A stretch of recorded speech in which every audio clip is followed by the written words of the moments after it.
नमस्कार, बिहार मिथिला न्यूज़ में आपका स्वागत है। मैं हूं मनोज। देखिए, लोकसभा चुनाव की रणनीति को लेकर के तमाम मंत्री, विधायक और बड़े बड़े नेता लगे हुए हैं ताकि इस बार 400 पार कैसे होगा। एक जिम्मेवारी मंत्री नीतीश मिश्रा की भी है। हमारे साथ नीतीश मिश्रा जी हैं। कल आपने नामांकन में अशोक यादव जी का आपने देखा होगा, एक हुजूम था। क्या लगा कि मधुबनी की क्या स्थिति है, क्योंकि इस 4,54,000 से जीते थे, इस बार क्या स्थिति, क्योंकि फातिमी जी सामने। देखिए, मुझको अभी चुनाव के संदर्भ में बिहार के विभिन्न हिस्सों में जाने का मौका मिल रहा है, चाहे वो प्रथम चरण के चुनाव हों या दूसरे चरण के हों या अभी तीसरे चरण में हम लोग हैं।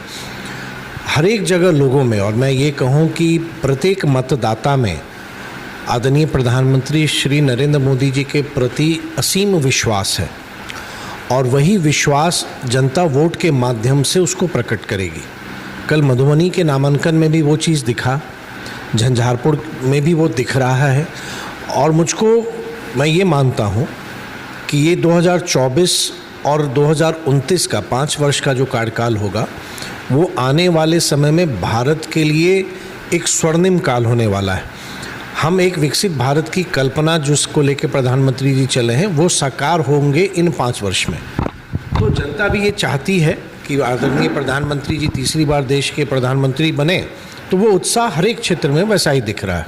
अच्छा, 2019 में जो लहर दिख रही थी, जो जोश उमंग था, वोट प्रतिशत भी कम हो रहे हैं। क्या लगता है कि 2019 का लहर नहीं है इस बार जनता के बीच? नहीं, देखिए, वोटिंग प्रतिशत कम होना ये एक विषय ऐसा है कि चाहे आप उसको मौसम के कारण भी, एक्सट्रीम हीट से, सिर्फ अपने ही प्रदेश में नहीं, देश के विभिन्न हिस्सों में, तो वो एक ज़रूर चिंता का विषय है। और लेकिन मैं ये मानता हूँ कि अगर आप प्रथम चरण से दूसरे चरण की बात करेंगे तो वोटिंग हमारा बढ़ा है। चुनाव आयोग भी लगातार प्रयास कर रहा है, या बूथों पर शेड की व्यवस्था हो या जो मतदाता जाएं उनको कोई असुविधा नहीं हो, तो ये प्रयास निरंतर किया जा रहा है। और मैं तो आपके माध्यम से भी मतदाताओं को यही कहना चाहूँगा कि कुछ देर की बात है, वोट ज़रूर दें, क्योंकि देश में, हमारे लोकतंत्र में एक बहुत बड़ा अधिकार हमको मिला हुआ है और आप अपने देश के भविष्य के लिए ये चुनाव है। एंटी इनकम्बेंसी फैक्टर भी दिख रहा है क्या? क्योंकि कई प्रत्याशियों के बारे में कहा जा रहा है कि मोदी जी को देंगे वोट, लेकिन प्रत्याशी के साथ उन लोगों का व्यवहार अच्छा नहीं, प्रत्याशी घूमे नहीं 5 वर्षों में, सभी जगह का हाल है। तो क्या प्रत्याशियों के कारण ये असर पड़ रहा है चुनाव में, या एंटी इनकम्बेंसी? नहीं, देखिए, मैं ये मानता हूँ ये केस टू केस होगा, केस टू केस होगा कि क्षेत्र के हिसाब से अलग अलग होगा। बहुत बार होता है, क्योंकि अगर कोई जनप्रतिनिधि कुछ समय रहता है तो उससे कभी शिकायत होना, मैं स्वयं विधायक हूँ, हमारे क्षेत्र में भी लोगों को हमसे कुछ नाराज़गी होगी, लेकिन अंत में ये चुनाव, क्योंकि देश का चुनाव है और प्रधानमंत्री चुनने का चुनाव है, एक तरफ नरेंद्र मोदी जी हैं, दूसरी तरफ कौन है ये भी स्पष्ट नहीं है। तो मैं पूर्णतः आश्वस्त हूँ कि यहाँ के जो मतदाता हैं वो आदरणीय प्रधानमंत्री जी को चुन रहे हैं और ये चुनाव देश के लिए वो वोट करेंगे। अच्छा, ये झंझारपुर की हम बात करें, झंझारपुर में हमने कई क्षेत्रों का किया, स्टेशन से लेकर के मोहना, कई जगहों पर। रामप्रीत मंडल को लोग कहते हैं हम जानते भी नहीं, चेहरा देखे भी नहीं है।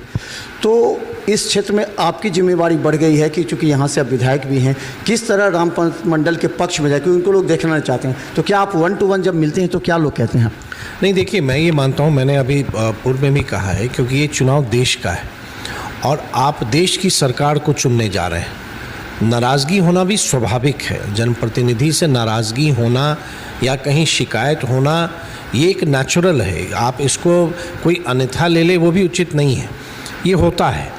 लेकिन अंत में जनप्रतिनिधि के साथ साथ आप जब वोट देने जा रहे हैं तो आप नीतीश कुमार जी को और प्रधानमंत्री जी, मतलब जो डबल इंजन की हम बात करते हैं कि बिहार में सरकार, केंद्र में सरकार, उससे झंझारपुर अलग ना रहे, झंझारपुर भी उसी विकास की कड़ी में जुड़ा रहे।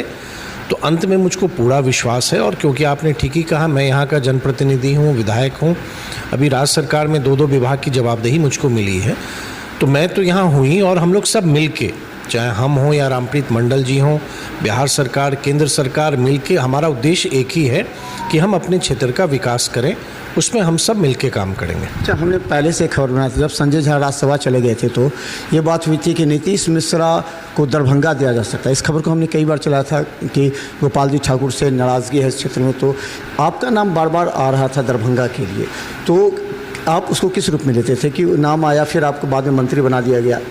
देखिए, मैं ये मानता हूँ कि भारतीय जनता पार्टी अपने प्रत्येक कार्यकर्ता को अवसर देती है और हमारा केंद्रीय नेतृत्व सक्षम है। वो जानते हैं कि किस समय हमको किस व्यक्ति का क्या उपयोग करना है। तो हम सब लोग संगठन से जुड़े हैं, संगठन के लिए काम करते हैं। अगर पार्टी को लगा कि नहीं मेरी भूमिका अभी सरकार में होनी है, मैं इससे पहले विधायक के तौर पर भी काम कर रहा था, अपने क्षेत्र में था, या विधानसभा की एक समिति का मैं सभापति था, उस नाते काम कर रहा था, तो ये पार्टी ही तय करती है। और मुझको लगता है भारतीय जनता पार्टी देश में एकमात्र पार्टी है जो अपने सभी कार्यकर्ताओं को मौका देती है, सिर्फ समय की बात होती है। तो अभी पार्टी ने मुझको जो भूमिका दी है मैं उसी में काम करूंगा और उसी में जो अवसर मुझको मिला है इन विभागों के माध्यम से मिथिला और बिहार की प्रगति में मैं कुछ कर सकूं, यही ईश्वर से हमेशा कामना करता हूं। क्या लगता है कि 7 तारीख को नरेंद्र मोदी का संभावित कार्यक्रम था, जिसे 4 तारीख कर दिया गया, क्योंकि 7 को झंझारपुर में कार्यक्रम, उनके कार्यक्रम के बाद लगता है कि कुछ असर पड़ेगा क्षेत्र में? देखिए, स्वाभाविक है जब केंद्रीय नेतृत्व के लोग आते हैं। अभी आदरणीय जेपी नड्डा जी का कार्यक्रम हुआ झंझारपुर लोकसभा में, आदरणीय गृह मंत्री अमित शाह जी का कार्यक्रम हुआ, दरभंगा में हमारे प्रधानमंत्री आ रहे हैं। तो ये तो एक स्वाभाविक सी बात है, प्रधानमंत्री का आना या इन बड़े नेताओं का आना कार्यकर्ताओं के साथ साथ मतदाताओं पे भी बहुत व्यापक असर होता है। और मोदी जी के आने से संपूर्ण मिथिला क्षेत्र में लगातार कार्यक्रम हो रहा है। अभी कुछ दिन पहले बगल में ही अररिया में भी आए थे वो, तो उनके कार्यक्रम लगातार होने से स्वाभाविक है कि मतदाताओं में भी एक उत्साह आता है, एक उमंग आता है और कार्यकर्ताओं में भी जोश आता है। तो आदरणीय प्रधानमंत्री जी के कार्यक्रम के बाद निश्चित रूप से आप देखेंगे कि संपूर्ण मिथिला क्षेत्र में आने वाले चरण में जो हमारे चुनाव हैं बहुत बड़ा असर पड़ेगा। कहा जाता है झंझारपुर लोकसभा में ब्राह्मण जो वोटर्स हैं वो काफ़ी महत्वपूर्ण भूमिका अदा करते हैं, और राजीव मिश्रा हैं, वो आप भी जगन्नाथ मिश्रा जी के परिवार से जुड़े हैं, और राजीव मिश्रा भी है जो कि एक तरफ सुमन महासेठ का कमान संभाले। उनका कहना है कि ब्राह्मण वोट सुमन महासेठ की तरफ जा रहा है। तो ब्राह्मण वोटरों की इस बार क्या रोल होगा, क्या करेंगे वो? नहीं, देखिए, मैं किसी जात विशेष की बात नहीं करूँगा। मैं यही कहूँगा कि सभी मतदाता समाज के वो किसी भी वर्ग के हों, उन सब की इच्छा, उन सब के मन में प्रधानमंत्री जी बसते हैं। सरकार की जितनी योजनाओं का लाभ मिल रहा है वो जात और धर्म के आधार पर नहीं मिल रहा है, वो सबों को मिल रहा है। तो मुझको पूरा भरोसा है कि झंझारपुर लोकसभा क्षेत्र में हमारे एनडीए के उम्मीदवार बहुत बड़े अंतर से जीतेंगे और समाज के सभी वर्गों का वोट उनको मिलेगा।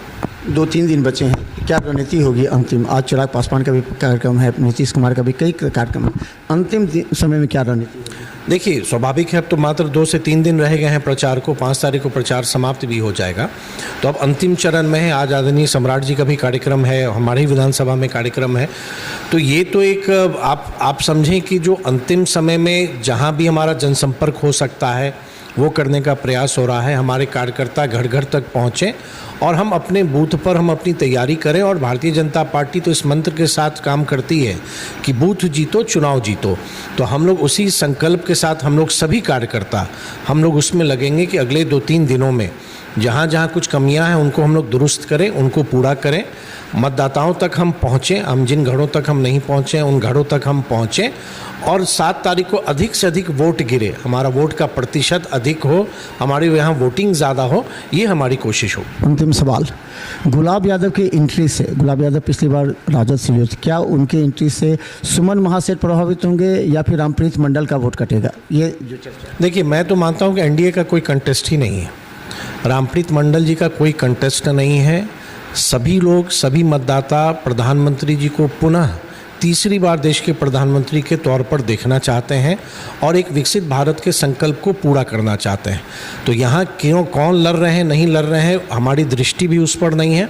मतदाता एनडीए के पक्ष में है, रामप्रीत मंडल जी के पक्ष में है और रामप्रीत मंडल जी चुनाव जीतेंगे।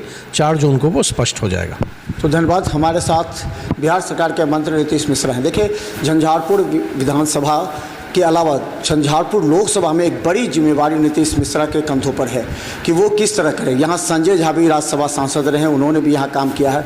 अब देखना यह है कि कितना ज़्यादा वोट प्रतिशत बढ़ेगा ताकि ये 5 लोकसभा क्षेत्र जो मिथिलांचल का आता है वो पूरी तरह नरेंद्र मोदी के हाथों को मजबूत करे। 40 सीट जीतने की कवायद को लेकर के भारतीय जनता पार्टी की अब प्रतिष्ठा दांव पर लगी है, क्योंकि प्रत्याशियों के खिलाफ नाराजगी क्षेत्र में है, बस मोदी का ही आसरा है। देखते रहिए बिहार मित्र न्यूज़। यूट्यूब में सब्सक्राइब कीजिए GTPL और सिटी केबल चैनल पर 24